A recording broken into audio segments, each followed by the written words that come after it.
सतीश मराठे हत्या प्रकरण, जेलमधून कट, GPS ट्रॅक आणि भरदिवसा हल्ला. सुरतच्या रस्त्यावर भरदिवसात झालेल्या एका हत्येने गुजरातमधील गुन्हेगारी विश्व पुन्हा चर्चेत आणलं आहे. नाव आहे सतीश मराठे. एकेकाळी गुन्हेगारी प्रकरणामुळे चर्चेत असलेल्या सतीशचा अखेर त्याच्याच विरोधकांनी अत्यंत नियोजनबद्ध पद्धतीने पाठलाग केला आणि बेस्तान परिसरात त्याच्यावर हल्ला केला. पण या हत्येचं सर्वात धक्कादायक कनेक्शन कुठे होतं? तर जेलमध्ये. पोलिसांच्या तपासानुसार सतीशचा एक साथीदार जेलमध्ये असतानाच त्याच्या विरोधात कट रचला गेल्याचा संशय आहे. बाहेर असलेल्या साथीदारांशी संपर्क साधून सतीशच्या हालचालीवर लक्ष ठेवण्याची तयारी करण्यात आली आणि त्यासाठी वापरण्यात आलं एक छोटंसं उपकरण, GPS ट्रॅकर. मिळालेल्या माहितीनुसार सतीशच्या कारच्या सीटखाली गुपचूप GPS ट्रॅकर बसवण्यात आला होता.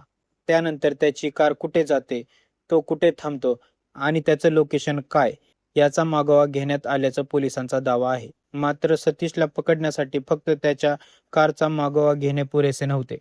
त्याची गर्लफ्रेंड हा या संपूर्ण कटातील एक महत्त्वाचा दुवा ठरल्याचं तपासात समोर आलं आहे. सतीश आपल्या मैत्रिणीसोबत कारमधून जात असताना आरोपींनी त्याचा पाठलाग केला. योग्य संधी मिळताच रस्त्यात त्याची कार अडवण्यात आली आणि त्याच्यावर हल्ला करण्यात आला. यानंतर झालेला हल्ला इतका गंभीर होता की सतीशचा मृत्यू झाला. या हत्येमध्ये 39 वार झाल्याचा उल्लेख समोर आला आहे. मात्र या हल्ल्याची नेमकी परिस्थिती, प्रत्येक आरोपीची भूमिका आणि हत्येमागचे संपूर्ण कारण तपासातून स्पष्ट होणे बाकी आहे.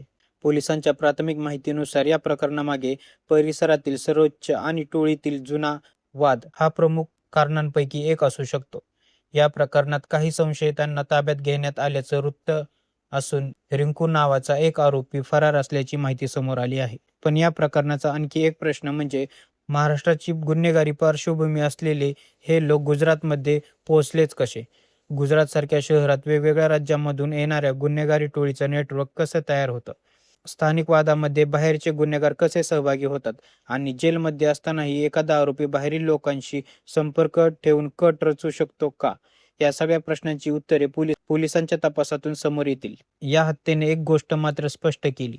गुन्हेगारी जगातला वाद संपतो असं वाटलं तरी त्याची पुढची चाल कधी आणि कुठून येईल हे सांगता येत नाही. सतीश मराठे हत्या प्रकरणात GPS ट्रॅकर, जेलमधून कथित प्लॅनिंग, टोळीतील वर्चस्वाचा वाद आणि भरदिवसा झालेला हल्ला या सगळ्या धाग्यांना जोडण्याचं काम सध्या तपास यंत्रणा करत आहे. आता या संपूर्ण कटामागचा मास्टरमाइंड कोण? जेलमधून कसं काय नियोजन झालं आणि या हत्येमागे खरं कारण काय होतं? या प्रश्नांची अंतिम उत्तरं पोलीस तपास आणि न्यायालयीन प्रक्रियेतूनच स्पष्ट होतील. धन्यवाद.